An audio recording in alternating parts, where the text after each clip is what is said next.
Hello दोस्तों, नमस्ते, प्रणाम। हमारे यूट्यूब चैनल में आपका स्वागत है। एक हम लोग कारवा नाच गीत सुनाने जा रहे हैं। गाना कैसा लगेगा लाइक करिएगा, सब्सक्राइब करिएगा, कमेंट में ज़रूर बताइएगा कि गाना कैसा लगा।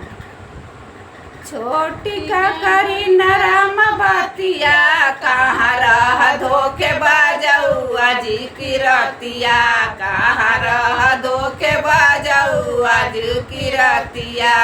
खेतवा में रहे घेरे खरियानवा में हेरे, खेतवा में हेरे खरियानवा में हेरे, हेरियाए पड़ोसी खटिया, कहाँ रह धोखे बाजौआ जी की रतिया।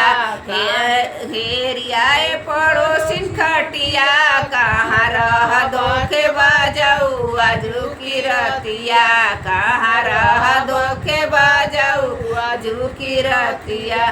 छोटी का करी नरम बातिया, कहाँ रह धोखे बाजौआ जी की रतिया, कहाँ रह धोखे बाजौआ जी की रतिया।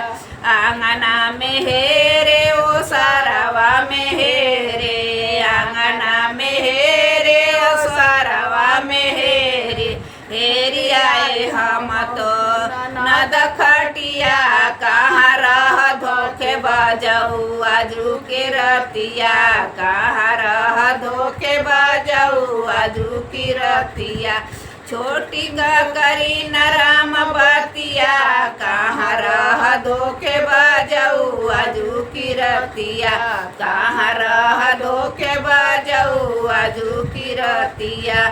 महला में हेरे दू महला में हेरे, महला में हेरे दू महला में हेरे, हेरियाए हम त सवत खटिया, कहाँ रह धोखे बाजौआ जी की रतिया, कहाँ रह धोखे बाजौआ जी की रतिया, कहाँ रह धोखे बाजौआ जी की रतिया।